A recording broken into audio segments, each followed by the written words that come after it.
What's up, everybody? This is my Money in the Bank 2017 review.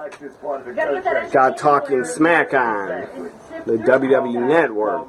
Gonna listen to it while I do this review.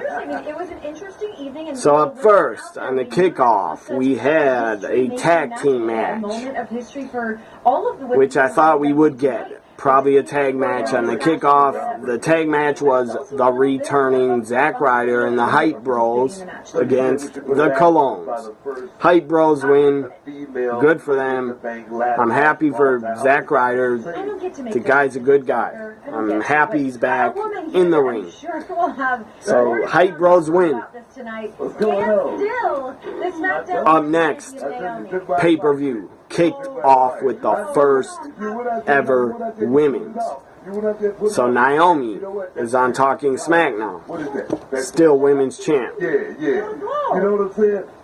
You was on top of your game, and you know what? Naomi defeated Lana. I'm gonna tell you exactly like it is. Kinda odd to have Lana lose her singles debut, but whatever.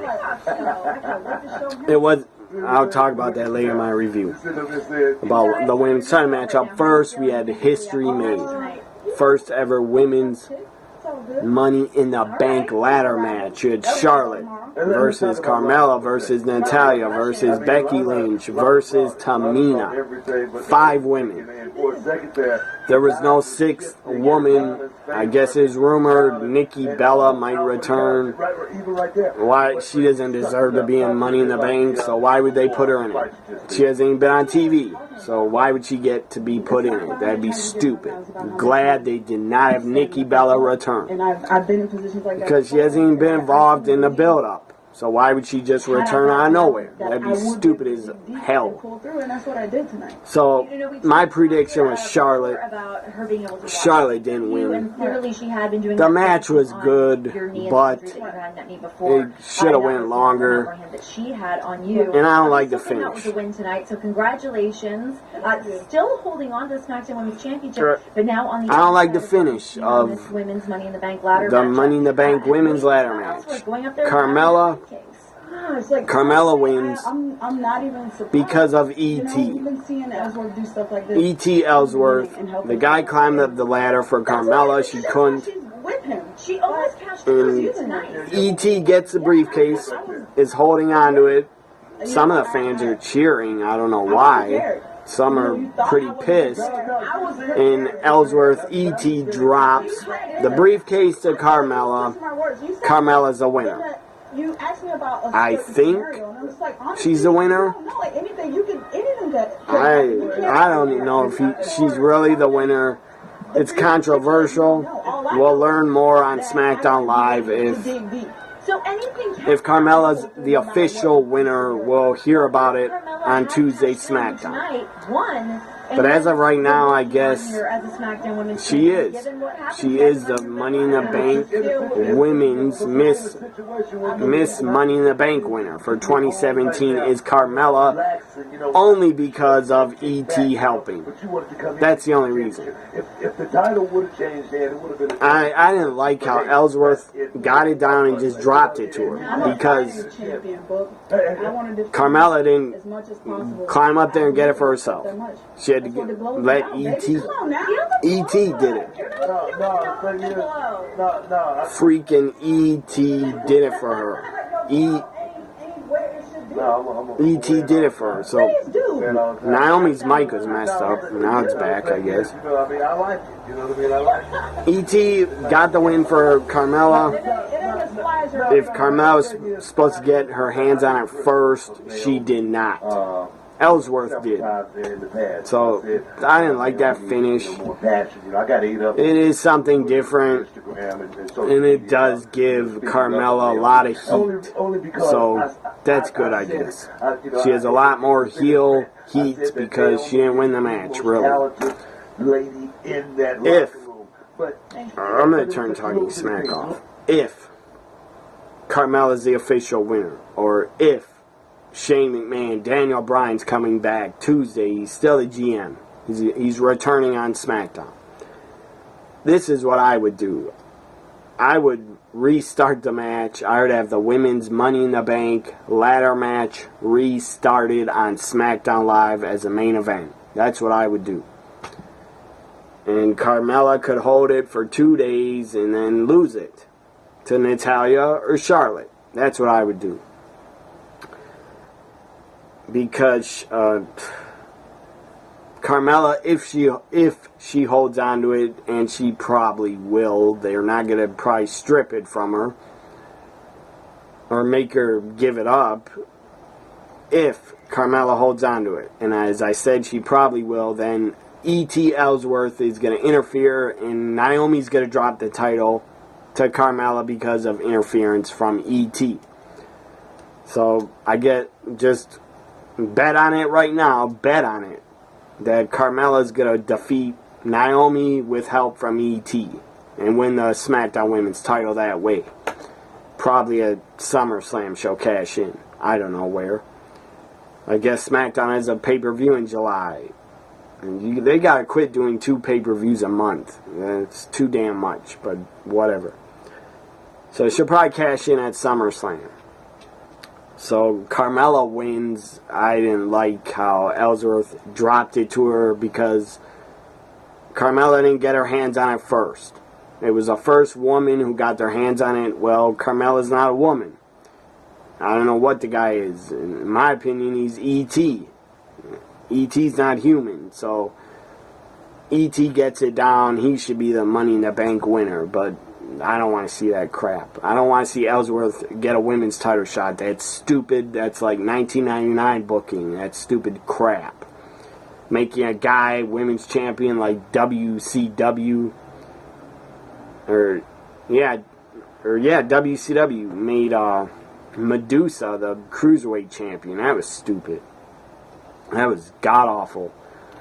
And then nothing against Medusa, a great woman and a great worker, but she shouldn't have been cruiserweight champion. Then, my God, WCW then made that fat bastard, Oklahoma, Ed Ferrara, they made him then the cruiserweight champion, and that was a disgrace. And that was a spit in the face of every cruiserweight in WCW before.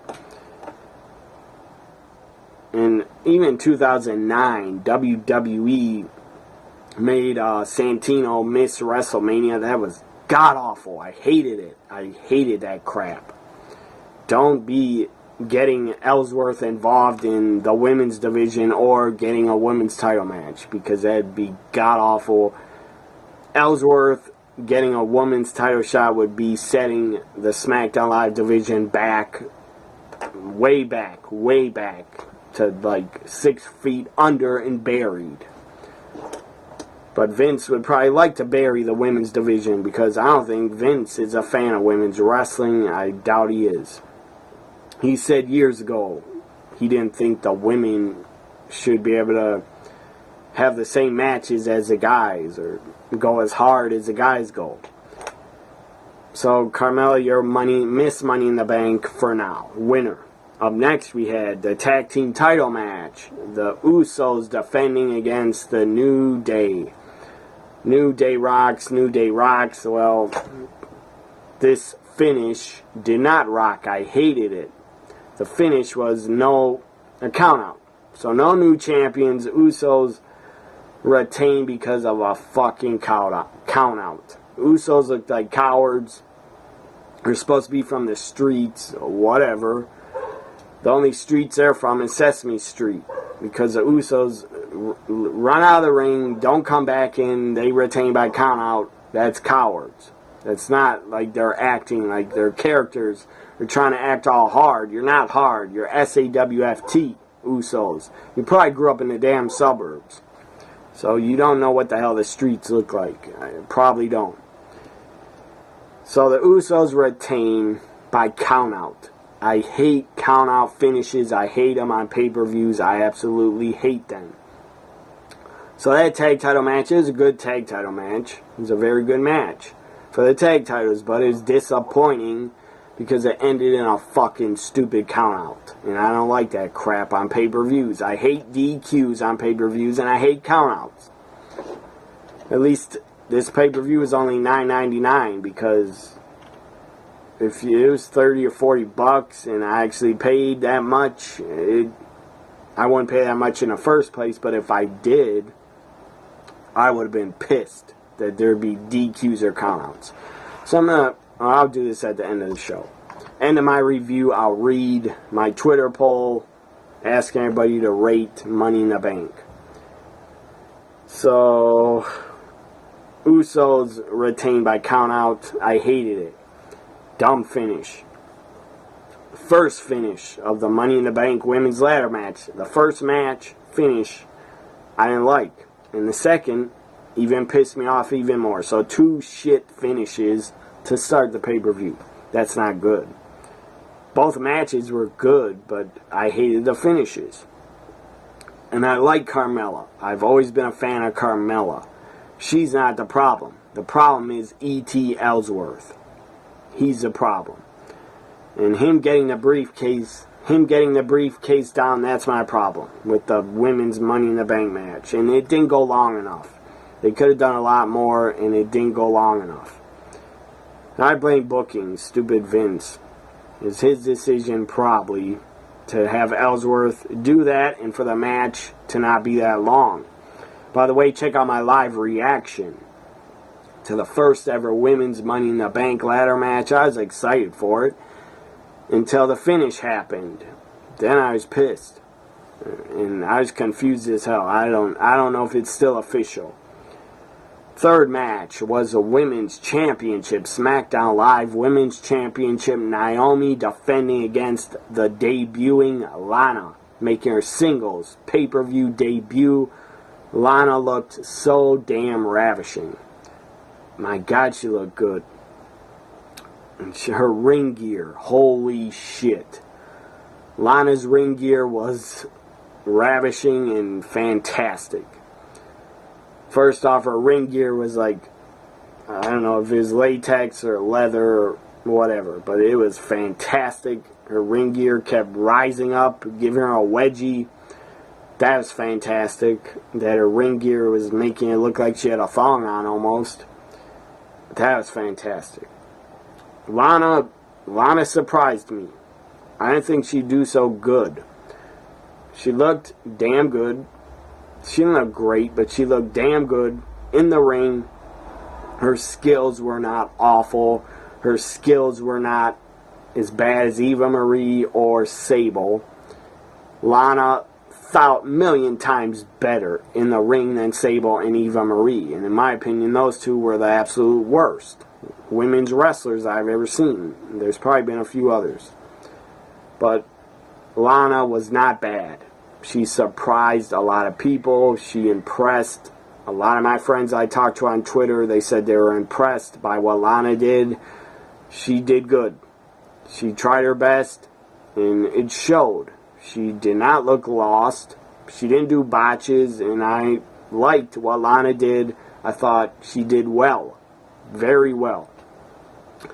Naomi wins. First, Carmella came out. Her music hit like she was going to cash in. Carmella teased the cash in. She was holding the briefcase.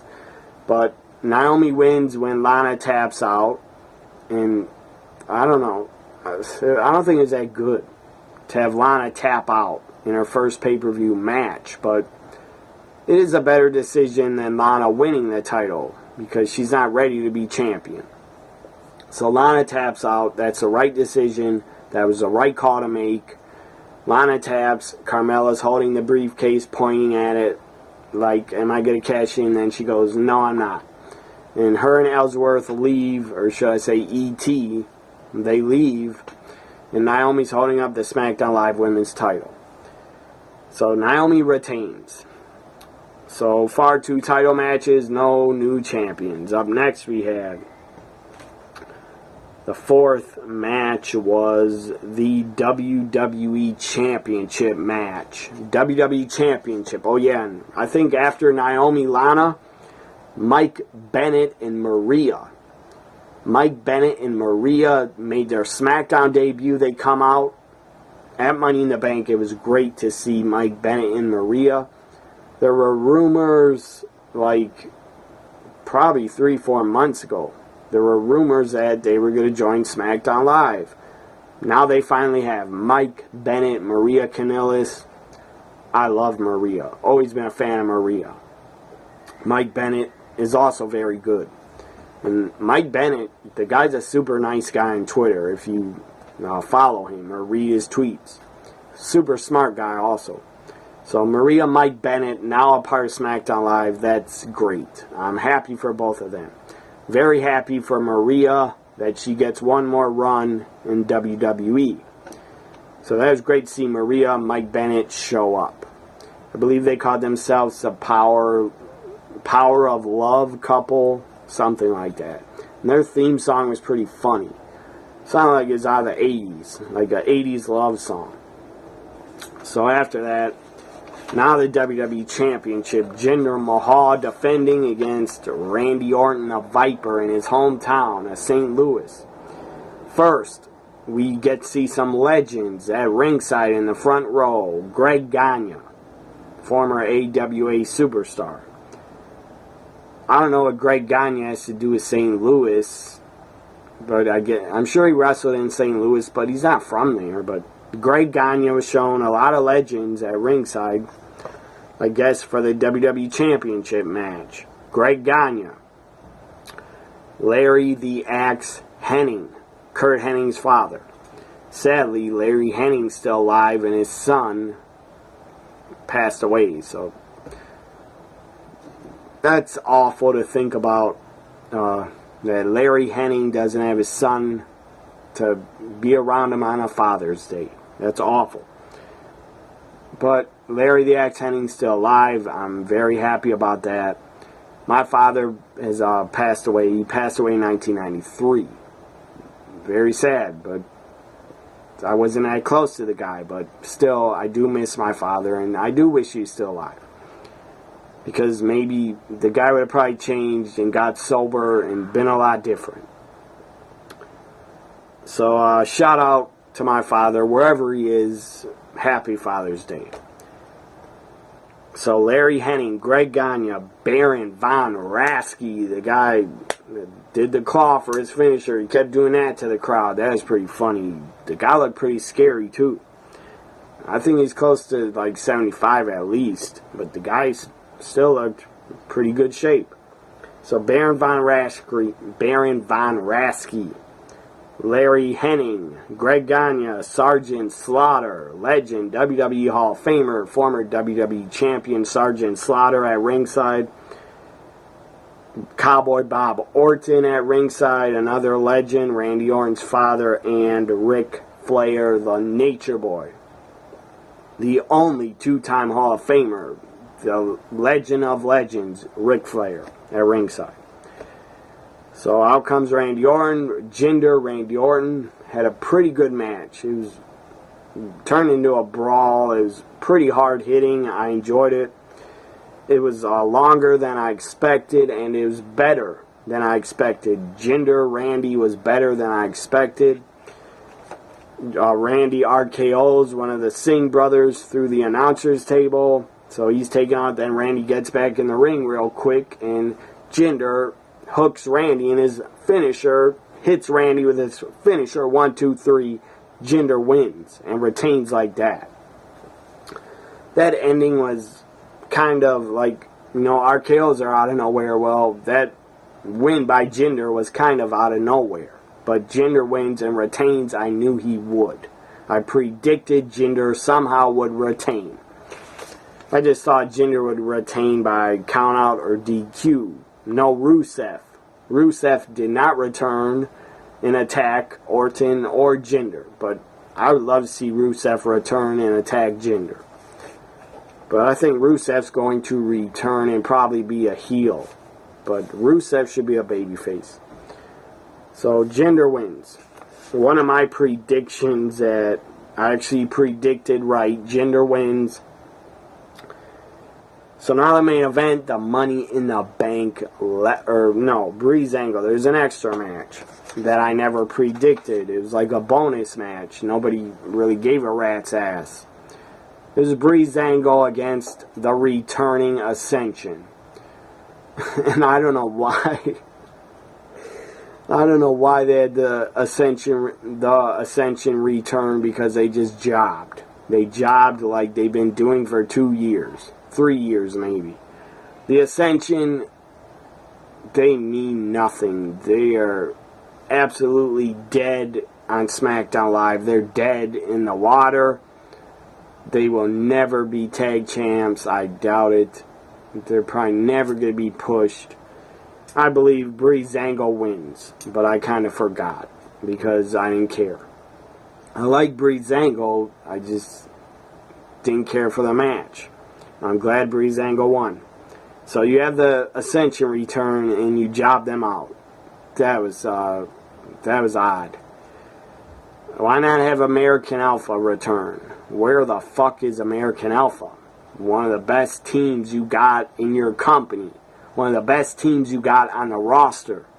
And you're still not using them. You're letting them sit home. Just because stupid creative team has nothing for them? Give me a break. We should see American Alpha back by SummerSlam, and better put them in the tag title picture. Make it a tag team turmoil. I don't care. But I have American Alpha have them on the SummerSlam pay-per-view because they're the best team you got. So it should have been American Alpha against Breezango. American Alpha could have destroyed Breezango. American Alpha possibly could have been revealed as the attackers. But no. You didn't want to do that. So anyways, I don't like American Alpha as heels. I'm just saying they could have returned as heels. I wouldn't have had a problem with it. But I like them better as baby faces. So again, another SmackDown pay-per-view American Alpha was not a part of. I don't believe they're part of Royal Rumble. They weren't in the Rumble match. Maybe they were. I don't remember. But they weren't a part of WrestleMania or Backlash. Put American Alpha back on TV, for God's sakes. They're one of the best teams you got. The other best team is probably on Raw. The Revival. So, Money in the Bank ladder match. The main event was up next, which I did a live reaction for. Check out that live reaction of the men's Money in the Bank ladder match. It was Sami Zayn, Kevin Owens, AJ Styles, Nakamura, Dolph Ziggler, and Baron Corbin. Nakamura made his entrance and gets attacked. On the stage, gets viciously, brutally attacked with a camera and a ladder. So Nakamura is actually taken to the back. I guess they checked on him. Nakamura is taken out of like almost the entire match. He would return later. The MVP of this match, AJ Styles. The guy was hanging from the briefcase. He took a bump, like 15-foot bump, face first, landed on his forearms, but still it was a nasty-looking bump. It was an awesome-looking bump, and nobody could do it and make it look any better than AJ Styles because the guy is phenomenal. One time, AJ in an X Division match, the guy in a Ultimate X match, he was holding onto the ropes. He got drop kicked, and AJ did a front flip in the air, landed on his back. Damn impressive. So AJ, my opinion, AJ is still as good as he was in 2002. The guy is still great at age 40. So AJ was an MVP. Sami Zayn did pretty well. Dolph didn't barely do anything except a little bit. Dolph hit a zigzag on Corbin. That was nice. Hit a couple super kicks. Sami hit a dive over the top on Kevin Owens. AJ hit an attitude adjustment on Kevin Owens. Owens bounced off the ladder, and it did not break. Corbin chokeslammed AJ on the ladder. That was cool. There were a lot of spots. But Nakamura ends up coming out, and Baron Corbin is in the ring holding a ladder, waiting for him. Corbin's pissed. Nakamura takes out Corbin with his finisher. Then he takes out Sami, then he takes out Kevin, then Nakamura, I believe, took out Dolph, and then it's down to Nakamura, AJ Styles, both sides of the ladder, climbing up, about to climb up, both sides are staring at each other. the fans start going nuts because the fans want to see AJ Nakamura. I want to see them one-on-one. And I really think we're going to see AJ Nakamura at SummerSlam, one-on-one. That's a dream match. I've seen it before, but I want to see it in WWE. That'll be a classic in WWE. And it could be the match of SummerSlam 2017. It better be Nakamura AJ at SummerSlam. Because tonight they hyped it up. They started building their program already. So before they climb the ladder, AJ Nakamura put the ladder to the side. And they start going at it. Forearms, back and forth, forearms. AJ's doing a rapid fire combos, kicks, and back fists. It was awesome. And Nakamura takes out AJ. And then they both end up climbing up the ladder, fighting on top of the ladder. AJ Nakamura on the top of the ladder, which is like 18 feet up at least, or 15 feet at least. They're fighting it out for the Money in the Bank briefcase. Then Corbin pushes the ladder over. AJ Nakamura go crashing down, falling down. Corbin climbs up the ladder, gets a briefcase. Baron Corbin, the lone wolf, your 2017 Money in the Bank winner. My guess is Corbin will cash in at SummerSlam and win the title. Corbin will win the WWE Championship. My prediction was Sami Zayn. But again, in Zayn I trust. In Zayn we trust. Again, Sami didn't win the big one. Seems like the guy's never going to win the big one or get a WWE title shot. Baron Corbin, very good look, good athlete. At least the guy's a new star that they're building. I don't have a problem with Corbin winning. And Corbin as WWE Champion, at least he won't be as bad as Jinder Mahal has been. Corbin will be a better champion than Jinder. That's all I got to say about that. Now to my Twitter poll. Asking everybody rate tonight's Money in the Bank 2017. 39%. 39% is winning. They gave it a C-. 25% gave it a F. I wouldn't give it a F. Because the men's Money in the Bank, all the guys tried hard. And the women's Money in the Bank was also good, but the finish was stupid. And the rest of the matches, Lana impressed me, but I thought Lana would always do well. But Lana not winning that title, that's kind of a thumbs down for me. Not that she should have, but I kind of thought she would. So the best, Randy and Jinder was pretty good. But I guess this whole pay-per-view, like 6 matches, 6 or 5 matches only. I don't even know. 1, 2, 3, 4, 5 matches. 5 matches only.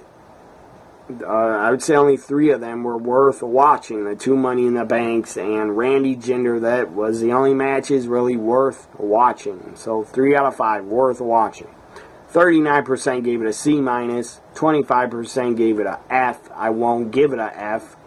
I'll give you my final grade in a minute. It will not be a F. I barely give any pay-per-views a F. To be a F, every single match would have to suck and be boring as hell. And every match on Money in the Bank did not suck. So C-, 39%, 25% gave it a F, 18% gave it a B+, 18% gave it a B. My final grade for Money in the Bank 2017, I give it a C+. The 2 Money in the Bank matches were entertaining, so I give it a C+. And Randy and Jinder was pretty good. Better than I expected. And Lana's gear, her ring gear, gets a A+. She looked fantastic. And she looked damn good in that ring gear. Lana in her ring gear gets a A+. She looked fantastic. She's ravishing. So, hope you enjoyed this Money in the Bank 2017 review. Follow me on Twitter at WWE NXT Guy. Like, comment, share, and subscribe. I'll be back with my SmackDown Live review on Tuesday night. That's the next video. Bye for now, everybody.